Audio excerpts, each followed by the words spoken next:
자, 오늘 나온 또 이것도 뉴스인데요. 오늘이죠. 2019년 2월 14일 오늘 나온 뉴스입니다. 무려 오늘 나온 뉴스. 자, 메이저리그를 지배한 월가의 퀀트 투자 이런 말이 나왔어요. 신문이. 그러면서 이제 마차도, 브라이스 하퍼 이거 유명한 애들이죠. 미국 메이저리그의 슈퍼스타들입니다. 얘네가 뭐 10년에 3억 불, 10년에 4억 불을 바란다며 3천억, 4천억을 바라는. 자, 10년에 3천억 또는 10년에 4천억 정도 달라고 주장하는 애들인데 아직 계약을 못했어요. 아직 계약을 못했어. 왜? 메이저리그에서 이런 애들을 바라보는 시선이 점점 차가워지고 있다. 이제 이런 게 뉴스의 결론인데, 스포츠에도 사실은 불과 몇 년 전부터 굉장히 주식이라 그러죠. 우리가 투자 이론이 들어가고 있어요. 굳이 퀀트가 아니더라도 투자 이론이. 왜냐? 똑같거든. 똑같아요. 정해진 자원으로 최대한의 효율을 내야 되는 게 우리의 그 포트폴리오잖아요. 자산 포트폴리오인데 스포츠도 똑같아. 그쵸? 이게 머니볼에서 처음에 시작했다고 얘기를 하는데 스포츠도 똑같아요. 자, 뭐가 똑같냐? 여러분한테 1조라는 돈을 줬을 때 어떻게 이 포트폴리오를 구성해야 최적의 수익률이 나올까?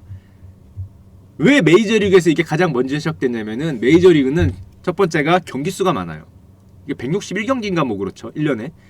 경기 수가 많고 로스터가 많아요. 25인 로스터, 40인 로스터 그러죠. 경기 수가 많고 선수도 많고 팀도 많아. 30개 팀인가 뭐 그러잖아요. 팀도 많아. 이렇게 많은 정보가 쌓이면 대부분 평균으로 가잖아요. 평균으로. 5명이 하는 농구는 한 명의 슈퍼스타가 모든 걸 바꾸지만 우리 하든 형처럼 혼자 하잖아요. 농구 혼자 하지만 야구는 혼자 하기 힘들잖아요.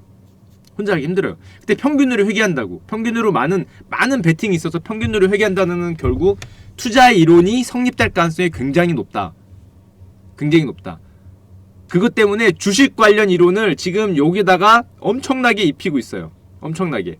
마치 우리가 뭐 PER, PBR 뭐 어쩌고 이런 걸 검색하듯이 그래 뭐 OPS, 뭐 WRC, 뭐 FIPPS 별게 다 나오잖아요. 세이버 매트릭스하게. 이게 나오는 이유가 이걸 주식 이론이 들어가서인데 주식 이론이 들어가서인데 그쵸? 여러분 좀 유명한 얘기를 먼저 드리면 여러분들이 지금 얘기하는 게 이분이죠. 머니볼. 이거 참고로 이 영화를 어디에서 필수로 보는지 아세요? 필수까지는 아닌데 어디에서 추천하는지 아십니까? 트레이딩 하는 사람들, 물론 마케팅에서도 되게 많이 추천하는데 트레이딩 하는 사람들이 이 영화를 처음에 신입들 들어오면 보라 그래요. 보라 그래. 왜 보라 그럴까? 이 주제가 뭐예요? 머니볼의 주제가. 사람마다 다르겠지. 사람마다 다른데 그 보는 관점이 다르니까. 트레이딩 하는 사람들 입장에서 보면은 이 주제는 이 한마디로 압축이 됩니다. 이거 제가 구글에서 퍼온 건데 워낙 유명한 말이니까. 옛날처럼 선수 단위로 접근하는 게 아니라 이거를 마치 주식의 종목처럼 해서 수익률을 높이는 게 최고다. 포트폴리오 최저가가 최고다. 이 얘기를 하는 거거든요. 사람으로 보지 않는 거죠. 더 이상. 더 이상 사람으로 보지 않는 건데 제가 이 얘기를 왜 드리느냐. 이게 보시면은 주식 포트폴리오를 짤 때 요즘에 옛날과 다르게 개개인의 운용 능력에 대해서 못 믿잖아요. 그래서 요즘에 가장 주식 포트폴리오 짤 때 가장 유행하는 게 ETF들 같은 거잖아요. 이 인덱스 지수가 요즘에 버핏 형하고 헤지 펀드 형들하고 싸우잖아요. 누가 더 수익률이 높냐. 버핏 형은 주식 인덱스만큼도 니들을 못 볼 거다. 장기적으로. 이런 얘기를 하고 헤지 펀드 애들은 우리는 능력이 되기 때문에 그거를 뛰어넘을 수 있다. 이걸 주장하는데 요즘의 시장은 대부분 버핏 형 손을 들어주잖아요. 버핏 형 손을 들어줍니다. 자, 그렇다고 가정했을 때 그러면은 그런 입장에서 보면은 메이저리그 같은 팀들을 스포츠 팀들은 어떻게 구성을 해야 될까? 그런 입장에서 보면은 어떻게 구성하려고 사람들이 노력을 할까? 요즘의 트렌드가 당연히 자산 운용에서 하는 그 트렌드가 그대로 와요. 그대로 와. 무슨 소리냐면은 그 굉장히 고평가된 주식을 싫어합니다. 굉장히 지수처럼 가는 이런 표현을 쓰면 이해를 못 하실 것 같은데 메이저리그를 자주 보시는 분들은 이런 표현 쓰잖아요. WAR. 이게 1인 애들을 굉장히 선호하는 거예요. 그런 애들 위주로 깔고 그 다음에 알파를 낼 수 있는 애들 위주로 넣는 겁니다. 이 용어가 좀 흔히 쓰는 표현이 아니어서 좀 적절하진 않은데, 자, 그게 평균적이면서 싼 애를 선호하는 거예요. 평균적이면서. 굳이 얘기하자면 이게 머니볼에서는 이게 나오잖아요. 이게 뭐가 나오냐면은 되게 유명한 얘기죠. 느리고 힘센 홈런 타자를 안 산다. 왜냐? 비싸니까. 안타를 못 쳐도, 그러니까 타율이 낮아도 출루율이 높은 애를 산다. 왜? 타율 높은 애는 비싸니까. 명성이 있지만 흠집이 생겨서 싼 선수를 산다. 다 뭐예요? 남들이 원할 때는 팔고 팔릴 때는 산다. 이게 머니볼에 나온 이제 거의 4계명 비슷한 거거든요. 결국엔 가성비 좋은 거, 저평가된 걸 사겠다는 내용이거든요. 다 보면은 우리 주식으로 따져도 똑같은 거죠. 느리고 힘센 홈런 타자 이미 고평가된 애 안 사겠다는 거야. 가성비 저평가주만 사겠다는 거예요. 이것들로 일단 쫙 깔아놓고 그러면은 평균 한다는 거지. 쫙 깔아놓고 다 저평가된 걸 사겠다는 거거든. 고평가를 안 사겠다는 거. 쫙 깔아놓고 그 다음에 알파를 낼 수 있는 주를 한 종목이나 두 종목을 넣겠다는 거거든. 기본적인 이 포트폴리오 전략 자체가 무조건 저평가를 산다. 왜냐하면 자원은 한정돼 있으니까. 물론 실제는 자원이 한정이 안 돼 있죠. 얘네 오클랜드는 뭐 1억 달러를 쓰면은 양키스는 5억 달러를 쓰겠지. 그렇기 때문에 상당히 불리한 게임이긴 한데 원래는 불리한 게임이긴 한데 같이 1억 달러를 들고 있다고 가정을 하면은 저평가주를 사야 된다는 거. 그 내용을 얘기하는 거거든요. 결론적으로는 그 내용을 얘기하는 건데, 자, 여기서 이제 하나 힌트를 드리면요. 그러면은 저평가주 애들 쫙 깔고 내가 베팅을 해야 되잖아요. 누군가한테 베팅을 해야 돼. 다 그냥 1배 한 애를 저평가 있는 애를 샀어. 그럼에도 불구하고 알파를 내기 위해서 조금 비싼 지뢰를 베팅을 해야 되거든. 이 베팅을 얼만큼 해야 될까? 토토 많이 하는 분들은 제 질문을 이해할 겁니다. 여러분들이 어떤 토토 종목에 투자를 하려고 그래. 내가 누구와 누구 승패를 알겠어. 승률이 머릿속에 떠올라. 그럼 내가 가진 돈에 얼마를 베팅해야 될까? 와, 이브라케로님 대단해. 정답. 켈리 공식 들어보셨어요? 내가 승률을 알면은 내가 가진 돈의 몇 퍼센트를 베팅해야 될까가 수학적 공식이 있습니다. 수학 공식이 있어요. 믿기지 않겠지만. 토토 중에 기본 상식인 그 켈리죠. 토토야 하라고 쓴 그 공식은 아니지만 수학 공식이 있어요. 수학 공식으로 여러분들이 몇 퍼센트의 여러분들의 쓸 수 있는 1억 불 중에 과연 여러분들이 저게 터질지 안 터질지 하는 복권에 얼마를 걸어야 될지가 수학 공식으로 나와요. 믿기지 않겠지만 그게 어떻게 수학 공식으로 나옵니다. 나와요. 이게 토토 하시는 분들의 기본 상식이라고 얘기하는. 근데 이게 사실 토토 말고 여러분들이 베팅할 때 사용하면 되는 겁니다. 켈리 기준식이라고 있어요. 켈리 기준식. 토토충 그룹 이상하잖아. 토토 하시는 분들의. 이게 뭐냐? 굉장히 어렵게 썼지만 간단한 겁니다. 뭐냐? 이게 내 승률이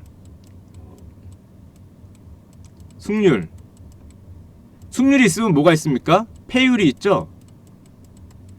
승률 마이너스 패율입니다. 간단해요. 왜 이렇게 그리시 못 쓰냐? 이 공식이 그 공식이에요. 끝이에요. 내 승률이 60%다. 60%다. 그럼 내 자산에 얼마를 베팅해야 될까요? 무는 뺍시다. 무는. 내 승률이 60%다. 그럼 나는 내 자산에 얼마를 베팅해야 될까요? 20이죠. 왜? 60 마이너스 40. 이 끝이에요. 뭐 이런 5살짜리도 할 수 있는 공식이 다 있어. 내 승률이 70%다. 내 승률이 70%다. 그럼 내 자산에 얼마를 베팅해야 돼요? 내 승률이 70%다. 왜 30이야? 잠깐만. 잠깐만. 그쵸? 7-3이잖아. 40%죠.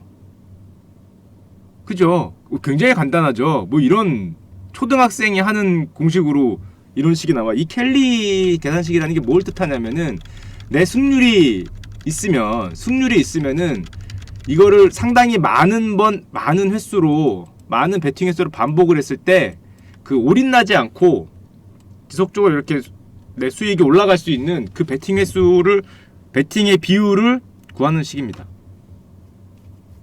자, 그럼 내 승률이 50%다.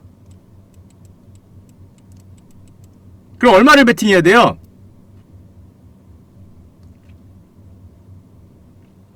(50%다) 내 승률이 하면 안 됩니다. 50-50이잖아. 당연히 하면 안 돼요. 내 승률이 70%라고 내 전 재산을 베팅하면 여러분 30%의 확률로 여러분은 골로 갑니다. 내 승률이 70%야. 야, 이런 천재일우의 기회가 있나? 내 인생에 이런 기회 없다. 전 재산 여기에 100% 담그면, 반대로 말하면 30%의 확률로 여러분들은 한강에 가는 거죠. 이걸 막기 위한 최대 그 황금 비율이 얼마냐는 걸 계산해 주는 거예요. 70%면 얼마를 해야 된다? 70-30, 40%를 넣어라. 이런 걸 알려주는 수학 공식이에요. 진짜 있는 공식입니다. 사람들이 만든 게 아니라 진짜 있는 공식인데, 자, 그러면은 궁금증이 생기죠. 얘는 뭐냐? 뭔데 뒤에 이거 P-Q가 그거잖아요. 승률 마이너스 패율. 그럼 이건 뭐냐? 이건 뭐냐면은 한 번 이겼을 때 얼마를 벌고 한 번 잃었을 때 얼마를 잃냐는 거를 계산하는 거예요. 지금 제가 말한 거는 1,000원을 넣었을 때 이기면 1,000원을 받고 지면 0원이다. 그럼 이기거나 졌을 때 이거 마이너스 1,000이잖아요. 나가니까 똑같죠. 1대1이다. 1대1이라는 기준에서는 1분의 1이니까 이거 1입니다. 그러니까 P-Q가 되는 건데, 만약에 여러분들이 따는 걸 2배로 딴다. 그럼 아래 분모가 2가 되겠죠. 그럼 여러분들의 승률이 80%라고 가정을 하면은, 원래 켈리 기준식이 80이면은 80-20해서 여러분들의 전 재산의 60%를 거세요. 여러분들의 예산 한도 60%를 60을 거세요가 켈리 공식인데, 딸 때 2배로 딸 수 있다. 잃었을 땐 1,000원이지만 따는 건 2배다. 그럼 여기다가 나누기 2를 하는 겁니다. 그러면은 80-10해서 70이 되는 거죠. 70을 걸어라.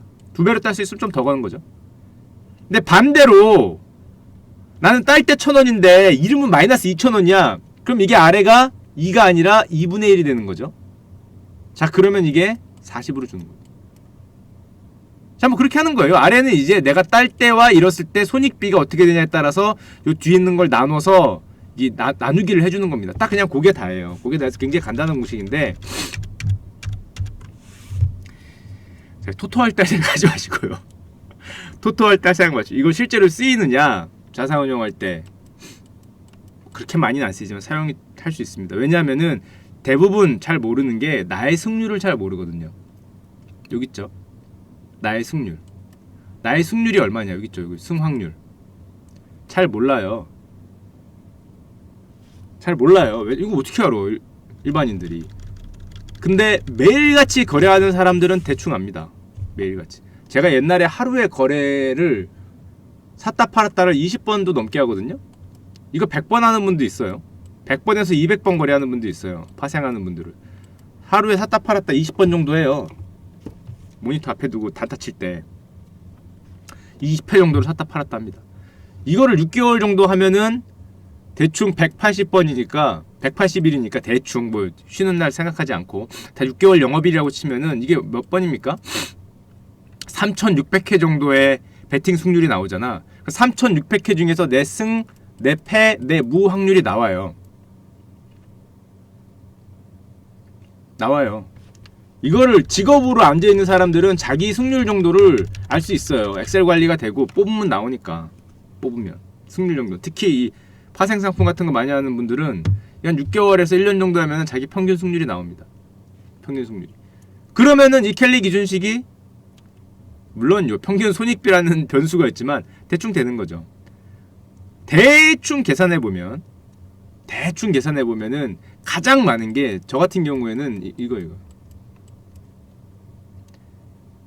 무승부가 좀 많이 나와요. 근데 무승부는 어차피 제외하면 되니까, 뭐 어차피 수수료 같은 거는 생각하지 않으니까 무승부를 제외하고 승률이 나오는데, 그 승률로 하면은 내가 이런 3,600번 6개월에 3,600번에 베팅을 하는데 내가 올인을 안 당하고 내 손익이 이런 식으로 올라가려면은 내가 받은 그런 어떤 한도 내에서 몇 퍼센트를 한 번에 베팅하는 게 최적이다. 이제 머릿속에 이런 게 나오잖아요. 머릿속에. 물론 그것보다 좀 낮춰서 합니다. 무섭기 때문에. 그거보다 조금 낮춰서 해요. 그거보다. 승률이 몇 퍼센트 나왔냐고요? 단타 치면 승률이 몇 퍼센트 나올 것 같아요? 단타 치면? 소위 전문가라고 하는 사람들이 앉아서 단타 치면 승률이 몇 퍼센트 나올 것 같아요? 파생 쪽에서? 승률이 20% 나온다고? 30, 40% 나온다고? 야, 30, 40% 나오면 집에 가야지. 60% 깨진다는 건데. 사람마다 굉장히 특성이 달라. 이거를 매매 빈도가 엄청나게 높은, 소위 말해 하이퀀시 머시기라고 하죠. 엄청나게 높은 사람들이, 매매 빈도가 높은 사람들은 무승부 빼고 승률은 상당히 높아요. 상당히. 근데 왜 돈을 못 버냐? 제가 그때 말씀드렸죠. 이 승률은 뭐에 영향을 아주 많이 받냐면은 요 아래에서 내가 얼마를 베팅했는지가 정말 영향을 받아요. 승률이 아니라 이게 중요한 겁니다. 이게 내가 얼마를 베팅했냐, 이게 내 돈이냐 사이버머니냐, 내가 이 베팅으로 졌을 때 집에 가야 되냐. 처음 진입금이라죠. 진입금의 규모에 따라서 승률이 굉장히 많이 왔다 갔다 해요. 이거 진입금 작게 하잖아요. 제가 거짓말 안 하고 승률 70% 80% 가능합니다. 작게 하면은. 왜냐면은 이게 물론 그 방법이 있죠. 그냥 완전히 날로 하는 게 아니라 방법이 있는데 가능은 해요. 근데 의미가 없어. 돈이 안 되는데. 이걸 날로 박치겠다는 건 아니고, 전략 같은 걸 사용하면 70% 80% 나올 수도 있어요. 의미가 없는데, 그러면은 내가 예를 들면 내 한도가 50억이야 1, 2억 갖고는 저걸 돼. 그럼 30억을 걸었다. 그럼 얘기가 달라집니다. 얘기가 달라지는 거예요. 30억을 얘기가 달라져요. 얘기가 달라진다니까? 아닐 것 같죠?